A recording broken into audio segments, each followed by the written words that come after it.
In 1997, a development studio called Titus Interactive began work on a Superman game titled Superman: The New Adventures. It was based on the animated series of the same name and aimed to be the most comprehensive Superman game ever created. Titus envisioned a fully open world in which the Man of Steel could explore and use his abilities to the fullest capacity. It was an ambitious project, even during a time when gaming was undergoing a massive shift in quality. Unfortunately, due to many reasons, the game we're talking about doesn't exist. Instead, what came out at the end of the development period is a game I'm sure many of you are familiar with. A game better known by the name of Superman 64.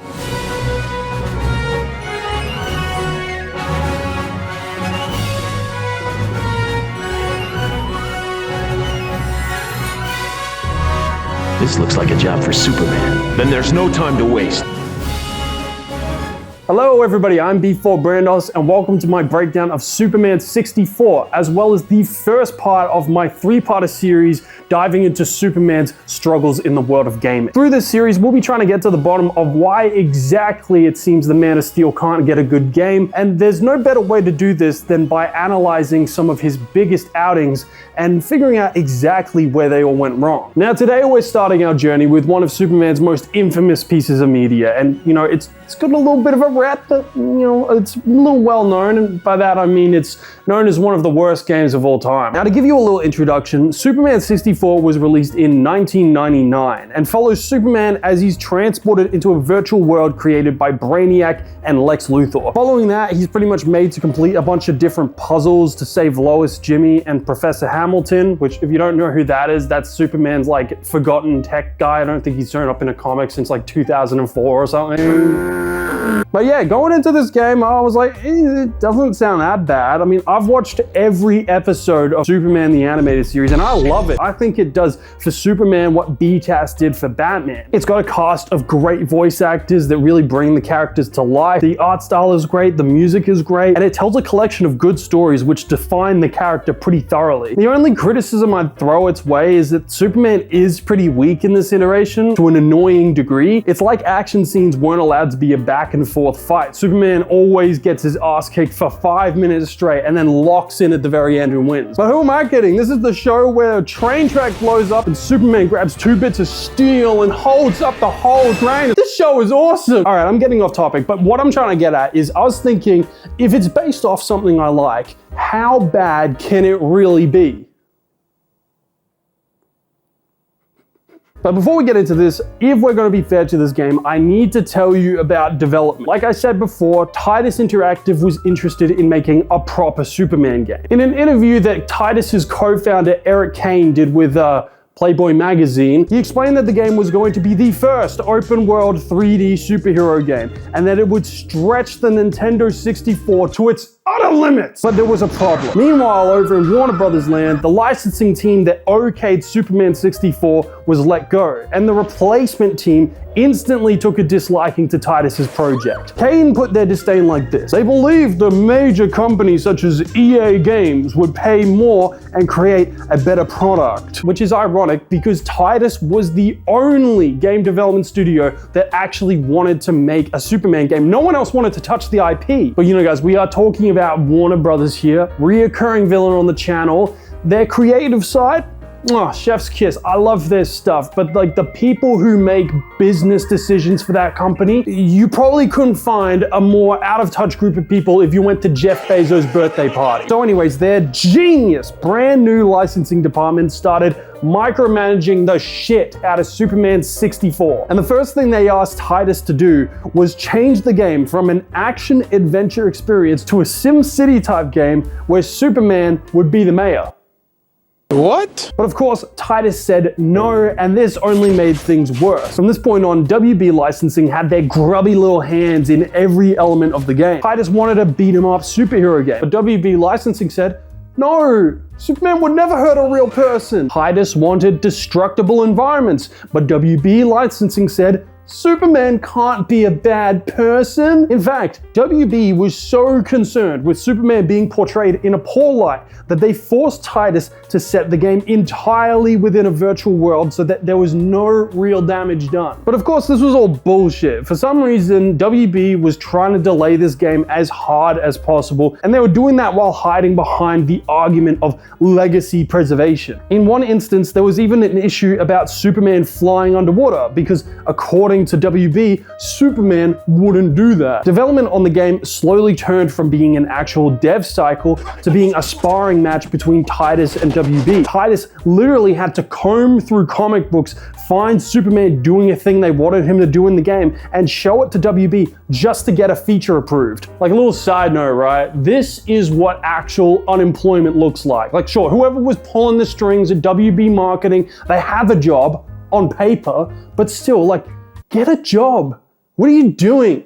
How do you have time to orchestrate this buffoonery? Anyways, it got so bad that eventually it was taking months to get single characters approved for this game, which is most likely why every second enemy in the final product is a robot. In the end, WB's relentless interference crippled Titus's development. With the amount of uncertainty there was around every feature, many bugs went unfixed, and the game had taken a backseat to the conflict surrounding it. But finally, after 2 years of micromanagement and arguing, Superman: The New Adventures saw the light of day, and the game released to fantastic sales. But what a lot of people found when plugging in Superman 64 for the first time was nothing more than a half-baked mess. And today we're going to be jumping in to see exactly what all the fuss is about. Is Superman 64 truly one of the worst games of all time? Well, I will be walking you through my experience playing this specimen of a game, and by the end of the video, it should be pretty clear. So booting up the game, I first do have to mention that this game requires something called a controller pack to work. It's essentially like this little save card that you use to, well, save your game. But at the time that I was playing this, I didn't have one of these because I didn't know that I needed an extra thing to save my game after I'd already bought the console. So yeah, this means that I was gonna have to play the whole thing in one sitting. But it looked like I was in for something pretty fun. I mean, the main menu itself is a great taste test for what you're about to experience. And the whole thing just zooms in like a slideshow transition. Look, I can do that too. Whoa. Also, speaking of transitions, I've not laughed this hard at something so dumb in a very long time. But like, look at these character bios, dude.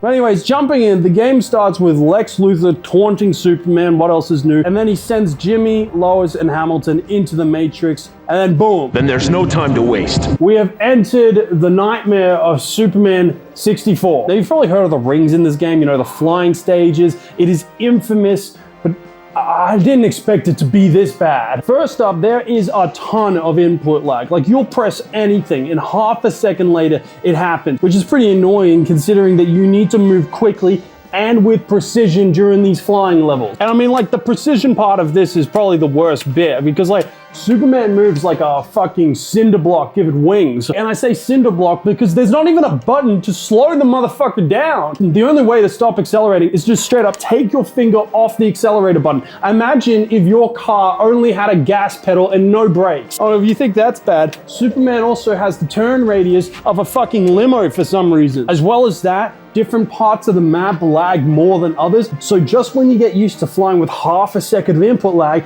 it suddenly starts running normally. There's points where the lag is so inconsistent, you can lose total control over Superman. And I think by this point, when I'm actually filming the video and I've played this game for an unholy amount of hours, the shock of how shit the flying is has obviously faded a bit. But no joke, on my first run, it took me 28 minutes to finish the first flying section. Oh, and by the way, that's 28 minutes listening to this shit on loop, bro.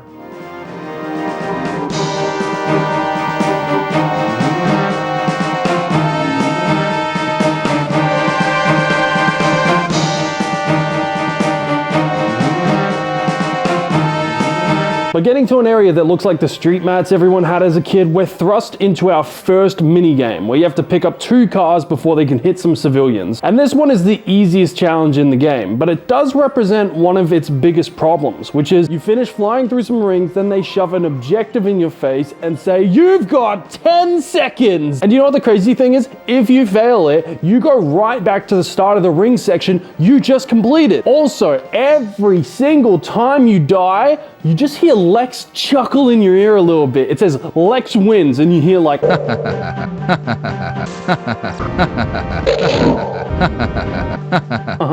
the worst thing is that when you respawn, Superman either says, Then there's no time to waste. Then there's no time to waste. Then there's no time to waste. Then there's no time to waste. Or This looks like a job for Superman. It gets so repetitive. I've got this voice line burned in my fucking brain, dude. I've heard that stupid line more than my own name. Now, can you just imagine doing this for hours and hours?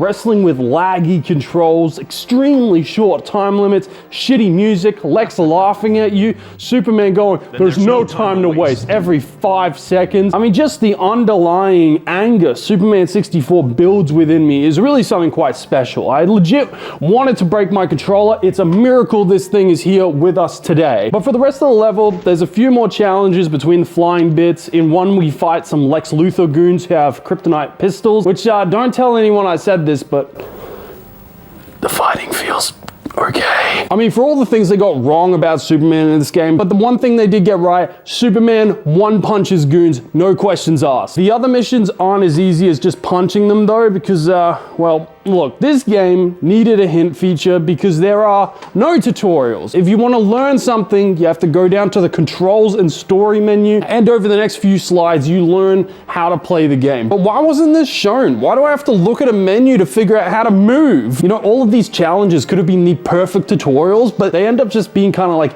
tough love lessons. Like, for what would make a great grab tutorial comes in the form of a side mission where Superman has to escort a police car to the end of a road. The problem here is that there is a ton of enemies with rocket launchers lying around, and you might be thinking, I should take all these guys out. But no, you will not be quick enough. What you need to do is you have to speed up to the car, grab it, fly away, take it to the end of the road. But you have to grab the car the absolute second the little challenge starts. Otherwise you fail. They blow up the car like instantly. But we, the player, are never given a tutorial on how to pick things up. So how was I meant to complete this first go round? This is like if you were playing Heavy Rain and you had to guess the quick time event inputs. But then there is also the superpowers introduction, where the game says, use your super breath to blow away the tornadoes, which is like, yeah, cool. That sounds pretty Superman-y. And by now, I'd read the tutorial, I knew all the controls, so I was pretty damn confused when I pressed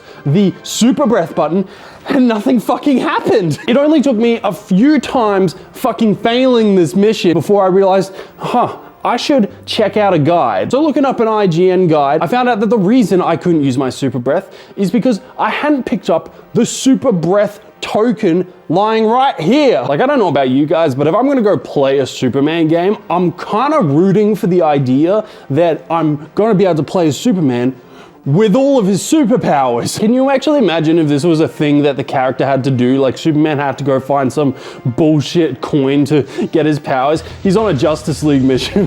Batman's like, Superman, use your heat vision. I can't find a token around here. So yeah, I actually had to grab this token to allow me to use super breath. And even when you have super breath, this mission still sucks because, like I said, there's no stop button on Superman. So he will just fucking float past a tornado, and then you got to spend ages repositioning him. And you know, even if you start shooting your super breath at the tornado, there is no guarantee that it's even going to be in the same place by the time you would be able to get rid of it. So yeah, this level is a pain in the ass, but reaching an underwater checkpoint, we've finished the first level. We enter level 2, where we're going to be learning little flying level here is actually the best type of mission in the game. So level 2 begins with our journey into the indoor sections, which are infuriating to say the absolute bare minimum surface level fucking nil. The general story of the map is shown on a cutscene. Marla, who is an S-Task villain, has planted bombs in the Metropolis Dam,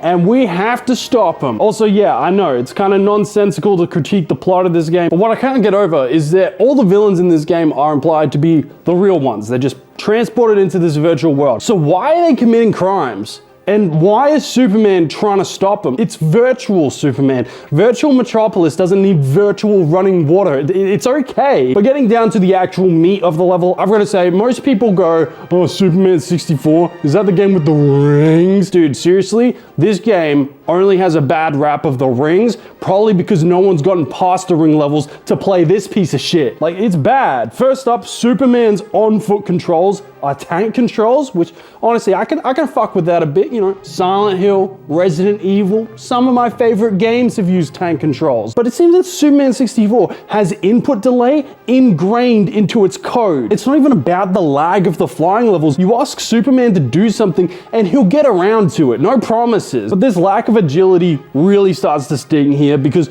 we run into our first non-human enemies. And this is where we learn just how Superman is. Yeah, a good old explosion hurt our boy, and as much as I hate to say it, Superman 64W, this is a totally canon DCAU Superman moment.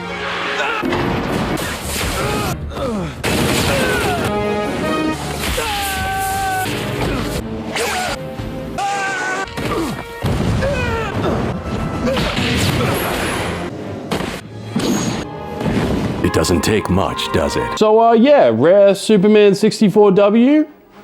Not really, because, you know, it's actually not very fun to play as a Superman made of tissue paper, and it only gets worse because this level is downright perplexing. First, you have to find this key card, which allows you to interact with this computer. Never told you, by the way, you have to figure that out. But after that, you meet Marla, who says Superman's got to save some workers, but to get to them, you have to drain this area that's full of water, and to do that, you have to find this lever and pull it, which allows you to go down and find the workers, who then tell you that you've got to stop the bombs that Marla planted. But after this, we head back to the room we met Marla in, and she's still there, except it's time for a boss fight. The only problem is that this is Superman 64, and by this game's standards, a boss fight is just an enemy with a lot of health. So the whole thing is just a lot of...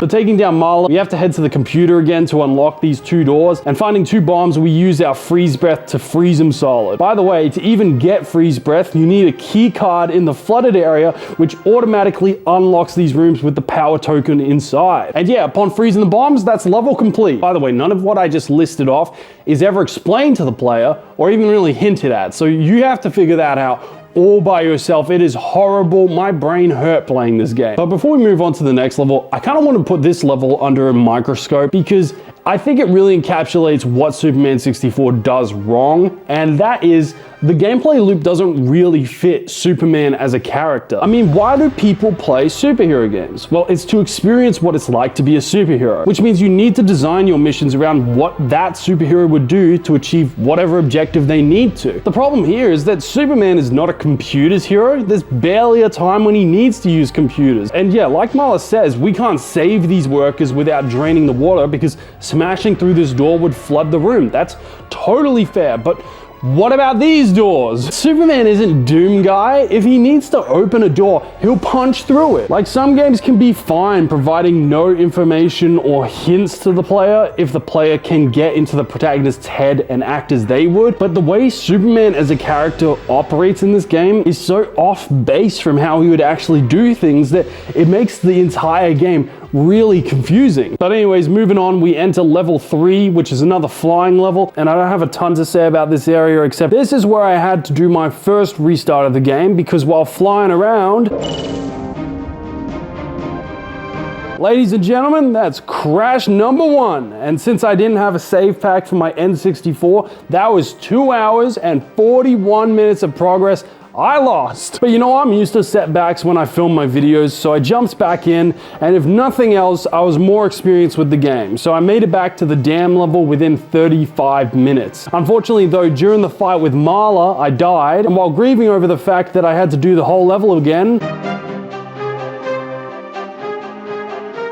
yeah, the game crashed and decided I had to do the whole game again. So yeah, at this point it was clear to me that my strategy of marathoning my way through an infamously unstable game without saving was not really gonna work. So I finally made the pilgrimage to my local retro game store. And you might be wondering, Brandos, why did it take you so long to go and get this save pack? Well, get this. I live in Australia, and at least in the city I live in, you have to drive past 50 fucking hardware stores before you'll even find one single game store, let alone a retro game store. So my best retro store was like a full hour's drive from my place, and the car park of the shopping center it's in is one of the 9 circles of hell. I swear, whatever road rules anyone follows in Australia, they don't apply in that car park. People are driving on the wrong fucking side of the road. Pedestrians will see you backing out of a parking spot and walk in front of your car. One time I was parking and a woman looked me dead in the eye and put her shopping cart in the spot I was in the process of parking in. Bottom line, I've got to mentally prepare to go retro game shopping, and I was just looking for a way out. You guys got to understand. But getting back on the grind, I had the ability to save now, which let me zoom through all the previous stages, and I eventually arrived at level 4, Lexcorp. Now this level is one of the better ones simply because A, it's short, and B, it's kind of fun. Pretty much when you get into Lexcorp, there's like 20 guys in the lobby for you to beat up. After this, we go around completing a few different puzzles like this one where Lex traps us in a room of kryptonite. And I gotta say, the radiation on that thing must be intense because this room makes the N64 run at like 7 FPS. There's also this other puzzle where you have to use these computers to spell Luther's name. And when I was playing this part, I had a couple of friends over. So upon completing the puzzle, we were all celebrating when...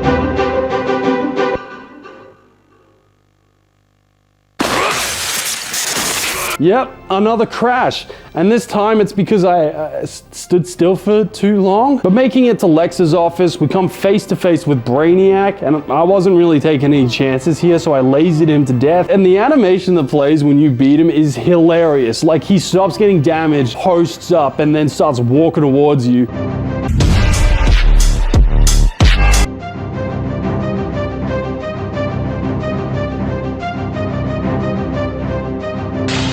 Heading over to Lex's desk, we can find some pieces of paper that tell us where all our friends are being held. And exiting the building, we enter another flying stage, yay. Now, by this point, I thought I was pretty hot shit at flying, but during this section, they start moving the rings. And sometimes these rings clip into the ground, bro. It took me over an hour to get past this section because there's an area where you have 5 minutes to go through the rings. And at the end of the trail, you get a challenge where you have to protect 2 skateboarders from 3 robots, specifically the type that stuns Superman when he hits them, 1 tornado, 1 mine dropper, and a fucking car that will run over one of these skaters. Mind you, you've got to take them all out before the skaters get attacked. Any health damage they take, and you have to start the entire 5-minute section again. Do you hear me, viewer? Again! So the next level is called The Warehouse, and the best way I could describe it would be the damn level on steroids, because this whole thing is find a key card, unlock this gate, find another key card, use this computer. The whole level is so confusing. I barely understood what my IGN guide was trying to tell me. The baseline here is that we have to rescue Lois, who's being held hostage by Metallo, and after beating him up, we free her. Lois then says she's going to go switch off the production of Lex's robots, and running off, she immediately gets captured again. So saving her again, she then says we can leave. But that is not the end of the level because it's time for an escort mission. And the crazy thing is, Superman 64 takes this infamous objective type and somehow makes it worse than the baseline concept already is. That's impressive, dude. First up, Lois walks slower than Superman's slowest walking speed. Second up, you need to be very close to Lois in order for her to continue walking. And third, if you go just a little bit too far away from her, at any time, an enemy will spawn and you'll have 15 seconds to save her. And as you can imagine, this doesn't make it very easy to actually protect Lois on your way out. So you might be wondering,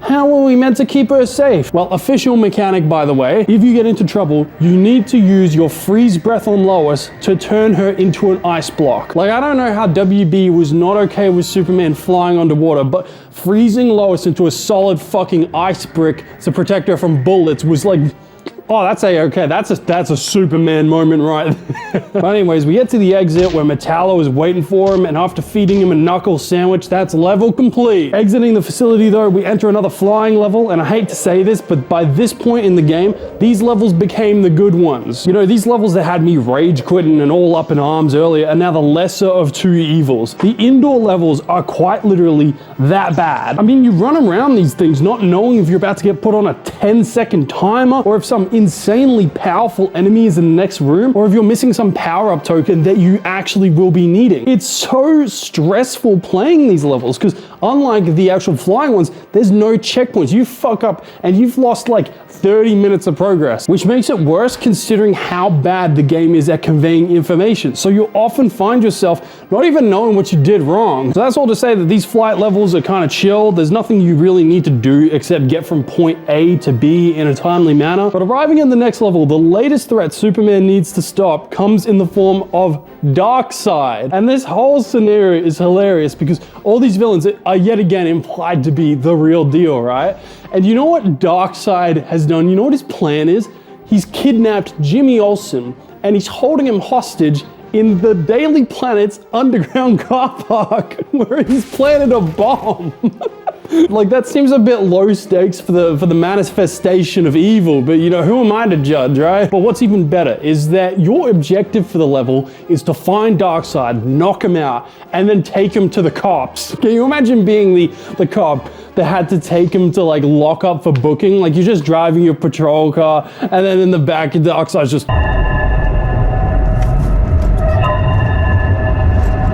But funny scenario aside, this level sucks. It is just way too big. Even the N64 agrees with me, the way it drops to 5 frames per sometimes. It doesn't even make sense for this place to be this big. It's the Daily Planet's parking garage, bro. Why does it have a nuclear reactor in 3 floors? I mean, those were just some of the questions I was asking myself as I flew around aimlessly for 25 minutes. As it turns out, I couldn't find Jimmy anywhere because I had to punch this random brick wall to reveal the room he was in.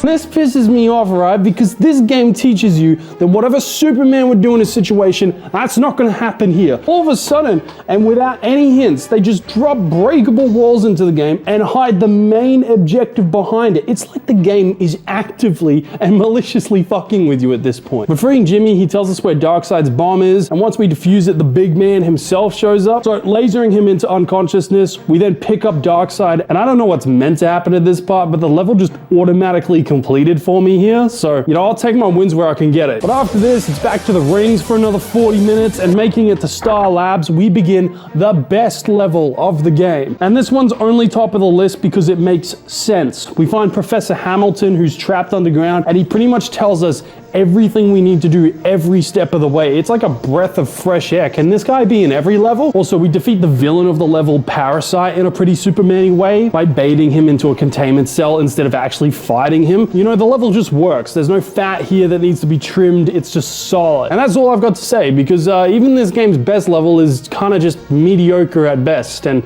kind of boring, to be honest. So moving on, we fly through another 40 minutes of rings and reach the third last level, the train station. And this one pisses me off. The background info is that we're here to stop Lex's goons from taking over the city, which, does it matter? We're in a simulation run by Lex Luthor. He can have his fake city if he wants it. But how it goes down is we spawn in, fly to the other end of the map, Lex then blows up the tunnel, and we have to try to leave through the way we came in, which, once again, why are we trying to leave if we're here to stop Lex's goon troops? Yeah, no, you're right, it doesn't matter. But making it back to the spawn area, Lex blows up that tunnel too, and as we turn around to go the other way, we meet a civilian who needs some help. So we go and beat up the robot crabs that were chasing him, and upon doing that, he says he'll show us another way out, which is awfully nice of him, but I kind of wish he didn't offer, because this is the start of another Escort mission. Yeah!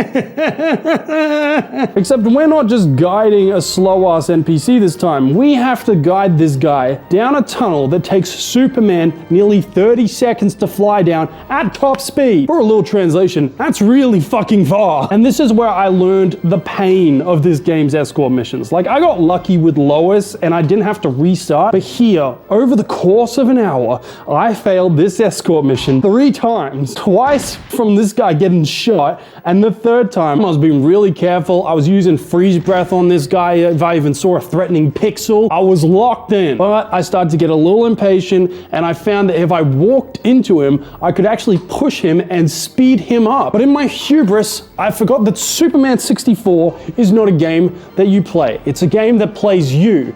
And by that I mean... the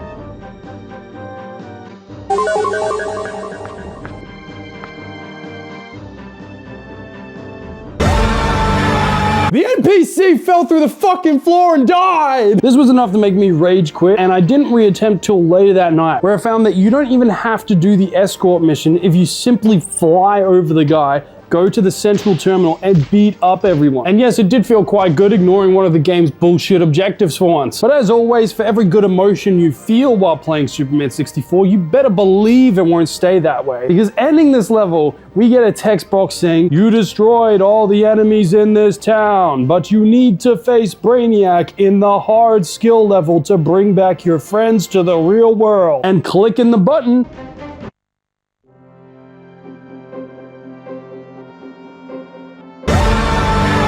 yes, you have completed Superman 64, or at least as much as you're allowed to complete on the normal mode, because Superman 64 is actually one of those games where you have to play it on the hardest difficulty level to actually play the full game. Now I was distraught. At this point, I had been playing the game on and off for like weeks. It felt like I was tensing a muscle when I played this thing. I could only bear it for a limited amount of time. And after all the rage and frustration, to be told I needed to play this game again on a harder difficulty just to see the ending, it destroyed me. And as I sat dumbfounded on my couch, considering what I should do, I thought, what would Superman do? And I realized something. Superman wouldn't give up. He'd see this thing through. He'd play the game 500 times if he had to. The only thing is, I'm not Superman, I'm V4 Brandos, and I didn't really want to do that. So the next thing I thought of was, what would Lex Luthor do? And after a moment, everything became clear.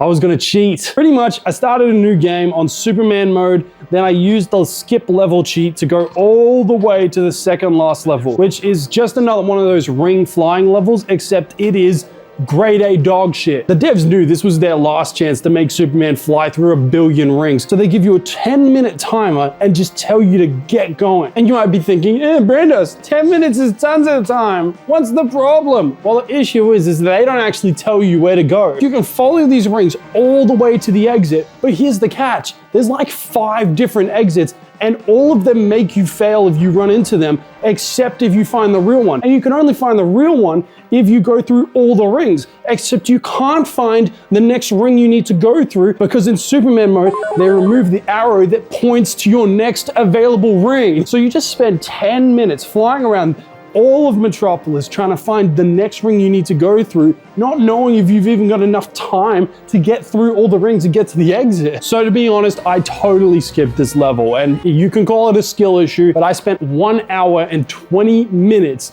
trying to find my way out of this place, and I couldn't. Also, I felt like at this point, the Pandora's box of cheats has been opened, so like, what was one more, you know? If the game doesn't respect my time, why am I giving it any more? But this leads us to the final level of Superman 64, Brainiac's Starship. Now, if there's one thing to say about this level, it's long, it's boring, and I hate it. In it, you have to create a device to get everyone back to the real world. Unfortunately, in classic Superman 64 fashion, this device has been split up into 11 pieces. And you have to go around Brainiac's fucking starship, finding all these pieces and putting it back together. This whole level is a pretty great showcase of Superman 64's worst elements, because it really is just pick this up, interact with that, open this door, back and forth and back and forth. It's clear the devs wanted to make the final level a challenge, and they did this by including every single mechanic they made for this game. But I persevered for a majority of this level until something tragic happened. I was like 2 pieces away from assembling this stupid 11-piece device, and I was really low on health, and I decided, you know what, fuck it. I've cheated before, I need to replenish. So I went to put in the health cheat, and I accidentally put in the skip level cheat. Now, if you're truly interested, this level devolves into yet another escort mission, except this time you have to escort everybody you've rescued in the game. But eventually you get everybody out, you blow up Brainiac's ship, and then you're freed from the simulation. And then we get this absolute cinematic masterpiece of a final cutscene.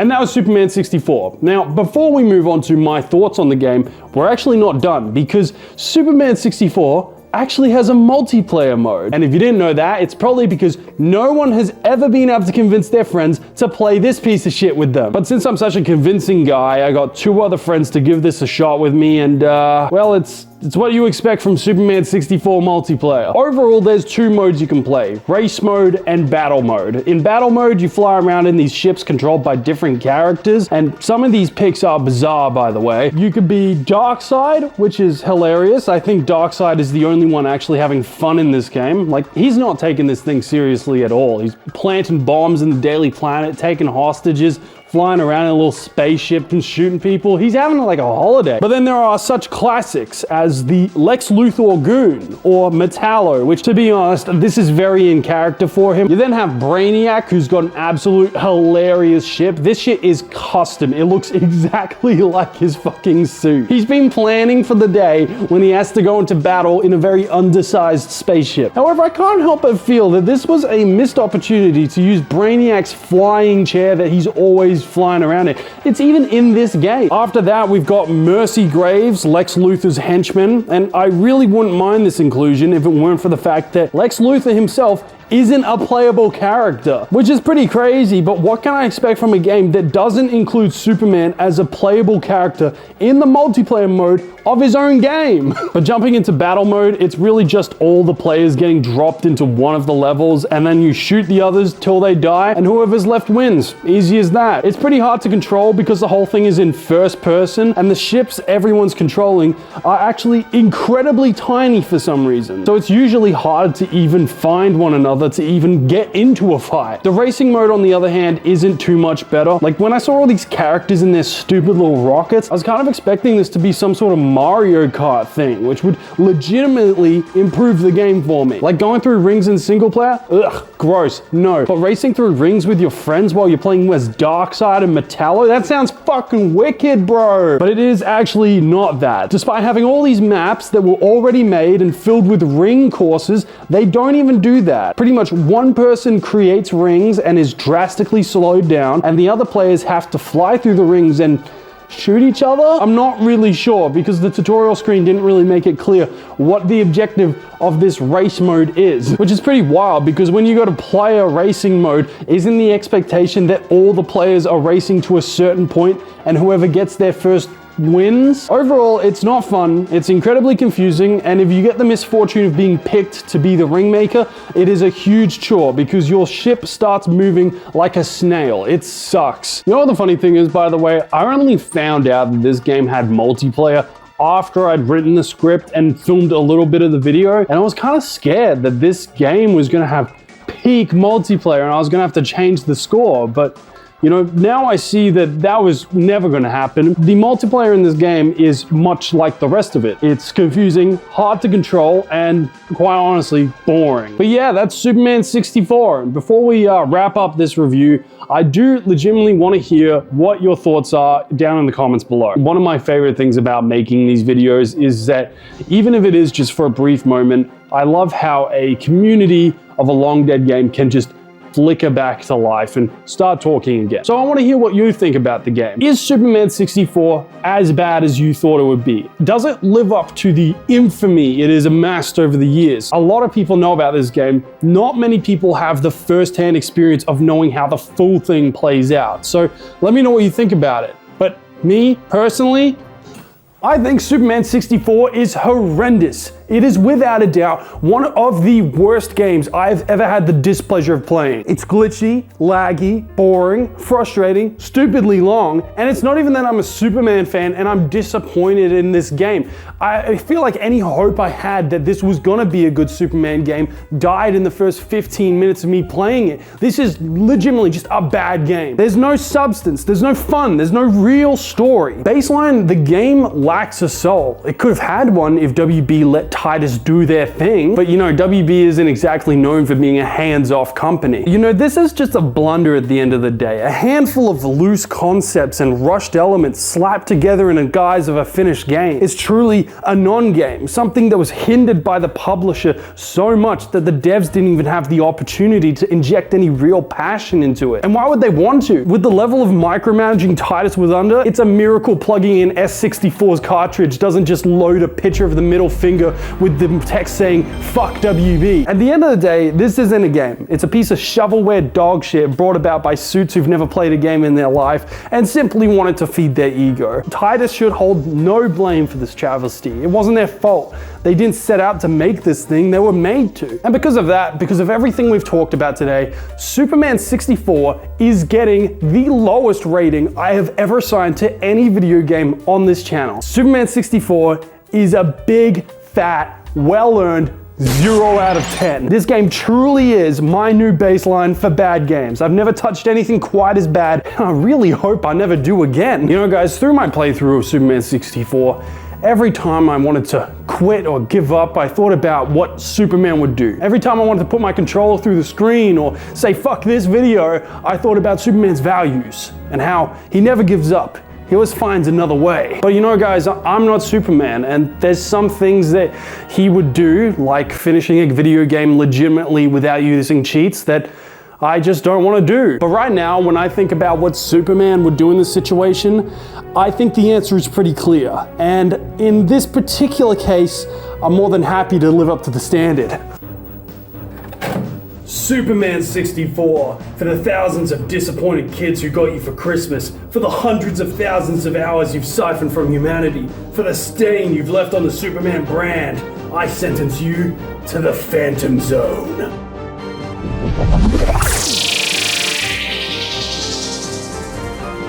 Time to waste. Then there's no time to waste. Then there's no time to waste. Then there's no time to waste. Then there's no time to waste. Then there's no time to waste. Then there's no time to waste. Then there's no time to waste. Well, I'm glad that's done. Thanks for watching, guys. Tune in next time to witness Superman's disappointing leap to the original Xbox. But until then, I'm gonna catch some Z's.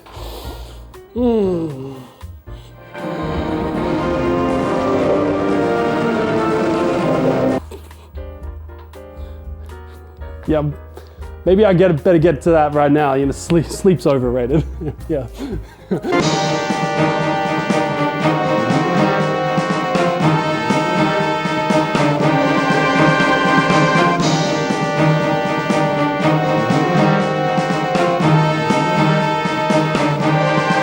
Little Eric Kane here won't be able to get a Superman game made for his grandma.